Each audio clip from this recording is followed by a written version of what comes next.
സന്തോഷ്, വളരെയധികം വേദനിപ്പിക്കുന്ന ഒരു വാർത്തയാണ് ഈ വന്നിരിക്കുന്നത്. ഇവര് തമിഴ്നാട്ടിൽ നിന്ന് എത്തിയിട്ടുള്ള ആൾക്കാരാണ് എന്ന് വേണം മനസ്സിലാക്കാൻ. ഇവര് എത്ര കാലമായി ഇവിടെ തുടരുന്നു? ഈ 12 വയസ്സുള്ള കുഞ്ഞ് ഏത് രീതിയിൽ ഈ 4 മാസം പ്രായമുള്ള കുഞ്ഞിനെ കൊലപ്പെടുത്തി എന്നാണ് പോലീസ് പറയുന്നത്? ഈ കുടുംബം ഏറെക്കാലമായി ഇവിടെ വാടക ക്വാർട്ടേഴ്സിൽ താമസിച്ചു വരികയാണ്. ആക്രി കച്ചവടം ഉൾപ്പെടെയുള്ള ജോലി ചെയ്ത് ജീവിക്കുന്ന കുടുംബമാണ്. ആ കുടുംബത്തിൽ ഉണ്ടായിരുന്നത് ഈ തമിഴ് ദമ്പതികളും അവരുടെ 2 സഹോദരന്മാർ. ഈ മരിച്ച കുഞ്ഞിന്റെ പിതാവിന് 2 സഹോദരന്മാരുണ്ട്. ഈ 2 സഹോദരന്മാരുടെയും ഓരോ കുട്ടികൾ, 2 കുട്ടികൾ ഇവരുടെ കൂടെയാണ് താമസിക്കുന്നത്. അതിൽ ഒരു കുട്ടിയാണ്, 12 വയസ്സുകാരിയായ കുട്ടിയാണ് ഇപ്പോൾ ഈ കൊലപാതകം ചെയ്തിരിക്കുന്നത്.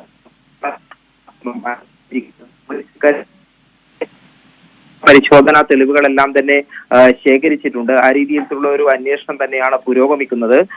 അതുകൊണ്ട് ഏതായാലും ഈ കുട്ടിയുടെ വിശദമായിട്ടുള്ള മൊഴി രേഖപ്പെടുത്തിയതിൽ നിന്നാണ് ഈ വിവരം ലഭ്യമായിട്ടുള്ളത്. തുടക്കത്തിൽ തന്നെ പരസ്പര വിരുദ്ധമായ തരത്തിലുള്ള മൊഴികളെല്ലാം തന്നെ ഉണ്ടായിരുന്നു. എന്നാൽ പിന്നീട് അതിൽ ഒരു വ്യക്തത വരികയും പോലീസ് ആ കാര്യം സ്ഥിരീകരിക്കുകയും കൊലപാതകത്തിന്റെ കാരണവും കൊലപാതകം നടത്തിയത് ആരെ എന്നത് ഉൾപ്പെടെയുള്ള കാരണങ്ങൾ സ്ഥിരീകരിക്കുകയായിരുന്നു. ഷമി, സന്തോഷ്, ഈ കുഞ്ഞിനെ ഉറങ്ങിക്കിടക്കുമ്പോൾ എടുത്ത് ഈ കിണറ്റിലേക്ക് എറിയുകയായിരുന്നോ? എങ്ങനെയാണ് ഈ ജീവൻ നഷ്ടമായത്? കുഞ്ഞിനെ, അതായത് ഒരു 10:30 മണിക്ക് ശേഷമാണ് ഈ സംഭവം ഉണ്ടാകുന്നത്. ഈ എല്ലാവരും ഉറങ്ങിയതിനു ശേഷം ഈ കുഞ്ഞിനെ 12 വയസ്സുകാരി കിണറ്റിലിട്ടതാണ് എന്നുള്ളതാണ് ഇപ്പോൾ പോലീസിന്റെ അന്വേഷണത്തിൽ മനസ്സിലായിരിക്കുന്നത്. ഈ കുട്ടി തന്നെയാണ്, 12 വയസ്സുകാരി തന്നെയാണ് മറ്റുള്ളവരെ, കുഞ്ഞിന്റെ മാതാപിതാക്കളെ ഉൾപ്പെടെ വിളിച്ചുണർത്തി കുഞ്ഞിനെ കാണുന്നില്ല എന്നുള്ള രീതിയിൽ പറയുകയും ചെയ്തത്. ഈ കുഞ്ഞിനെ കാണാത്തതിനെ തുടർന്ന് മാതാപിതാക്കൾ നിലവിളിക്കുകയും വലിയ ബഹളം ഉണ്ടാക്കുകയും ചെയ്തതിനെ തുടർന്നാണ് അടുത്ത് താമസിക്കുന്നവരെല്ലാം ഓടി വന്ന് തിരച്ചിൽ ആരംഭിച്ചത്. ഏറെ മണിക്കൂറുകൾ തിരഞ്ഞതിന് ശേഷമാണ് ഈ കിണറിൽ, വീടിനടുത്തുള്ള കിണറിൽ കുഞ്ഞിന്റെ മൃതദേഹം കണ്ടെത്തുകയും ചെയ്യുന്നത്. പോലീസ് പ്രാഥമിക ഘട്ടത്തിൽ തന്നെ ഇത് കൊലപാതകമാണ് എന്നുള്ള ഒരു സ്ഥിരീകരണത്തിലേക്ക് തന്നെ എത്തിയിരുന്നു. എന്നാൽ ഈ കുടുംബത്തിലെ ആരാണ് ഇത് ചെയ്തത് എന്ന് കണ്ടെത്തുന്നതിനുള്ള ഒരു അന്വേഷണമായിരുന്നു തുടർന്ന് പോലീസ് നടത്തിയത്. ആ ഒരു അന്വേഷണത്തിലാണ് 12 വയസ്സുകാരി തന്നെയാണ് ഇക്കാര്യം, ഈ കൃത്യം ചെയ്തത് എന്നുള്ള കാര്യം പോലീസിനെ ഇപ്പോൾ അന്വേഷണത്തിലൂടെ ബോധ്യപ്പെടുകയും ചെയ്തിരിക്കുന്നത്. ഈ 12 വയസ്സുള്ള കുട്ടി പഠിക്കുന്ന കുട്ടിയാണോ? ഇവരുടെ കൂടെ തന്നെ താമസിക്കുകയാണെന്ന് നേരത്തെ സന്തോഷ് പറഞ്ഞിരുന്നല്ലോ. അപ്പോൾ ഈ മാതാപിതാക്കളുടെ ഒന്നും ശ്രദ്ധയിൽപ്പെടാതെ ഈ കുഞ്ഞിനെ എടുത്ത് ഇവർക്ക്, ഈ കുട്ടിക്ക് മാത്രമായി പുറത്തു കൊണ്ടുപോയി കിണറ്റിൽ എറിയാൻ അതിനൊക്കെ ഉള്ള ശേഷിയുള്ള ഒരു കുട്ടിയാണോ ഇത്? ഈ 12 വയസ്സുകാരിയായ കുട്ടിയാണ് ഈ കുഞ്ഞിന്റെ, ഈ അച്ഛനും അമ്മയും ഉൾപ്പെടെ പണിക്ക് പോകുന്ന സമയത്തെല്ലാം ഈ കുഞ്ഞിനെ സംരക്ഷിച്ചിരുന്നതും ഈ 4 മാസം പ്രായമുള്ള കുഞ്ഞിനെ നോക്കിയിരുന്നതുമെല്ലാം ഈ 12 വയസ്സുകാരി തന്നെ ആയിരുന്നു എന്നാണ് പറയുന്നത്.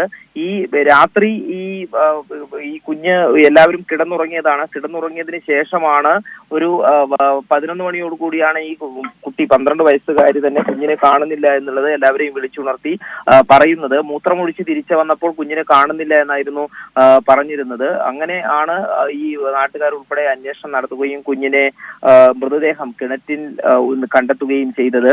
ഏതായാലും ഇപ്പോൾ ഈ കൃത്യം ചെയ്യാൻ ഈ കുഞ്ഞിനെ പ്രേരിപ്പിച്ച ഘടകം എന്ന് പറയുന്നത്, ഈ കുടുംബത്തിലേക്ക് പുതിയതായി ഈ കുഞ്ഞെത്തുന്നു, ഈ 12 വയസ്സുകാരിയുടെ പ്രാധാന്യം നഷ്ടപ്പെടുന്നു, മാതാപിതാക്കൾക്ക് അവരോട് കൂടുതൽ സ്നേഹമുണ്ടാകുന്നു തുടങ്ങിയ കാരണങ്ങളാണ് എന്നുള്ളതാണ് പോലീസ് പ്രാഥമികമായി ഇപ്പോൾ മനസ്സിലാക്കിയിട്ടുള്ളത്.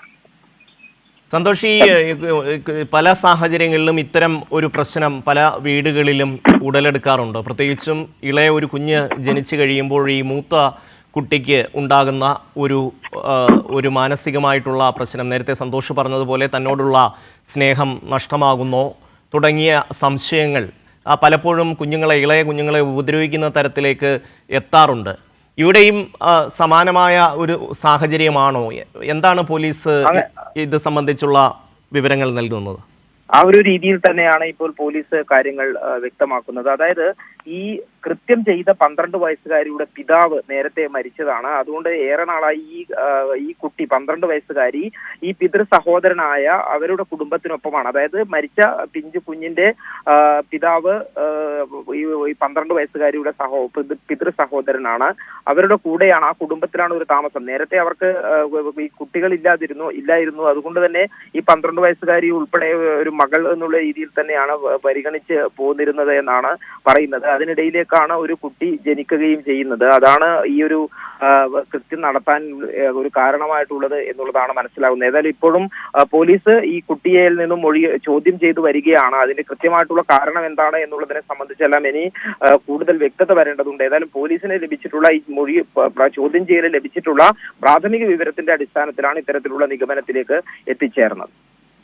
സന്തോഷ്, ഈ കുട്ടിയുടെ ഈ കൃത്യം നടത്തിയ കുട്ടിയുടെ അല്ലെങ്കിൽ മറ്റേ മരിച്ച കുട്ടിയുടെ മാതാപിതാക്കളെ ആരെയെങ്കിലും പോലീസ് ചോദ്യം ചെയ്തിരുന്നോ, അല്ലെങ്കിൽ അവരുമായി ബന്ധപ്പെട്ട എന്തെങ്കിലും വിവരങ്ങൾ ലഭ്യമായിട്ടുണ്ടോ? ഈ മരിച്ച കുട്ടിയുടെ മാതാപിതാക്കൾ ഈ പോലീസിന്റെ കസ്റ്റഡിയിൽ തന്നെയാണ് ഉള്ളത്. പോലീസ് സ്റ്റേഷനിൽ തന്നെ ഇവരെ എല്ലാ തരത്തിലും ചോദ്യം ചെയ്തിരുന്നു. ആ ചോദ്യം ചെയ്യലിരുന്നു, പക്ഷെ അവരുടെ മൊഴികളിൽ ചോദ്യം ചെയ്യലിലൊന്നും തന്നെ ഈ ഇത്തരത്തിലുള്ള ഒരു കാരണമുണ്ട് എന്നുള്ളത് പോലീസിന് ഉറപ്പിക്കാൻ കഴിഞ്ഞിരുന്നില്ല. പക്ഷെ സ്വാഭാവികമായും പോലീസ് ആ വീട്ടിലുള്ള എല്ലാവരെയും സംശയിച്ചിരുന്നു. കാരണം 4 മാസം പ്രായം മാത്രമുള്ള കുഞ്ഞാണ്. ആരെങ്കിലും ഈ കൃത്യം ചെയ്യാതെ കുഞ്ഞിന്റെ മൃതദേഹം കിണറ്റിൽ ഉണ്ടാകാനുള്ള യാതൊരു സാധ്യതയുമില്ല. അതുകൊണ്ട് തന്നെ കൊലപാതകമാണ് എന്നുള്ള കാര്യം തുടക്കത്തിൽ തന്നെ പോലീസ് സ്ഥിരീകരിക്കുകയും ചെയ്തിരുന്നു. പിന്നീട് ഈ കുടുംബത്തിലുള്ള ആരാണ് ഇതിന് പിന്നിൽ എന്നുള്ള അന്വേഷണമാണ് പോലീസ് പ്രധാനമായും നടത്തിയിട്ടുള്ളത്. പിന്നീട് ഈ കുടുംബത്തിലുള്ളത് ഈ മരിച്ച കുഞ്ഞിന്റെ മാതാപിതാക്കളും അതോടൊപ്പം തന്നെ ഈ മരിച്ച കുഞ്ഞിന്റെ പിതൃ സഹോദരന്റെ മകളായ ഈ 12 വയസ്സുകാരിയും മറ്റൊരു പിതൃ സഹോദരന്റെ മകളായിട്ടുള്ള ഒരു 2 വയസ്സുകാരിയുമാണ് ഉള്ളത്. അതുകൊണ്ട് തന്നെ സ്വാഭാവികമായും ഈ വിശദമായിട്ടുള്ള ഒരു ചോദ്യം ചെയ്യലിൽ പോലീസിന്റെ സംശയമുന ആ രീതിയിലേക്ക് തന്നെ 12-കാരിയിലേക്ക് തന്നെ എത്തിയിരുന്നു. ആ 12-കാരിയെ വളരെ വിശദമായി കാര്യങ്ങൾ ചോദിച്ച് മനസ്സിലാക്കിയപ്പോഴാണ് ഈ ഒരു കൊലപാതകം നടത്തിയ കാര്യം ഉൾപ്പെടെ തുറന്ന് സമ്മതിക്കുന്നത്. എന്തുകൊണ്ടാണ് ഈ ഒരു കൃത്യം ചെയ്തത് എന്നുള്ള എന്തെങ്കിലും വിശദീകരണം ഈ കുഞ്ഞിന്റെ ഭാഗത്ത് നിന്ന് ലഭ്യമായിട്ടുണ്ടോ? നേരത്തെ ഞാൻ സൂചിപ്പിച്ചതുപോലെ തന്നെ ഈ പുതിയ കുട്ടി വീട്ടിലേക്ക് എത്തിയപ്പോൾ ഉള്ള പ്രാധാന്യം നഷ്ടപ്പെടുന്നു എന്നതുൾപ്പെടെയുള്ള സ്നേഹം നഷ്ടപ്പെടുന്നു എന്നതുൾപ്പെടെയുള്ള കാരണങ്ങൾ തന്നെയാണ് ഇപ്പോൾ കുട്ടി പോലീസിനോട് പറഞ്ഞിരിക്കുന്നത്. അങ്ങനെ ഒരു കുറ്റം ചെയ്യാൻ പ്രേരിപ്പിച്ചത് ആ ഒരു കാരണം തന്നെയാണ്. ഈ കൃത്യം ചെയ്ത 12 വയസ്സുകാരിയുടെ പിതാവ് നേരത്തെ മരിച്ചുപോയതാണ്. അതുകൊണ്ട് ഇവരുടെ ഒരു സംരക്ഷണയിലാണ് ആ കുട്ടി കഴിയുകയും ചെയ്തിരുന്നത്. സ്വാഭാവികമായും അങ്ങനെയുള്ള സംഭവങ്ങൾ നേരത്തെ പല രീതിയിലും ഈ ചെറിയ കുട്ടികൾ വീട്ടിലേക്ക് എത്തുമ്പോൾ മറ്റു മൂത്തവരുടെ വലിയ കുട്ടികൾ അവരുടെ പ്രാധാന്യം നഷ്ടപ്പെടുന്നു, സ്നേഹം നഷ്ടപ്പെടുന്നു എന്നെല്ലാം തോന്നുകയും ഇത്തരത്തിലുള്ള ചില സംഭവങ്ങൾ ഉണ്ടാവുകയും ചെയ്യുന്നത് നേരത്തെ തന്നെ ചില സംഭവങ്ങൾ ഉണ്ടാവുകയും ചെയ്തിരുന്നു. അതിന് സമാനമായ രീതിയിൽ തന്നെയാണ് ഇപ്പോൾ ഈ ഒരു സംഭവവും ഉണ്ടായത് എന്നുള്ളതാണ് മനസ്സിലാക്കുന്നത്. ഏതായാലും പോലീസ് ഇപ്പോഴും ഈ കുട്ടിയെ ചോദ്യം ചെയ്ത് വരിക തന്നെയാണ്. ഇനി കൂടുതൽ ഇതുമായി ബന്ധപ്പെട്ട വിവരങ്ങൾ ഈ ചോദ്യം ചെയ്തതിലൂടെ സന്തോഷിലേക്ക് മടങ്ങിയെത്താം.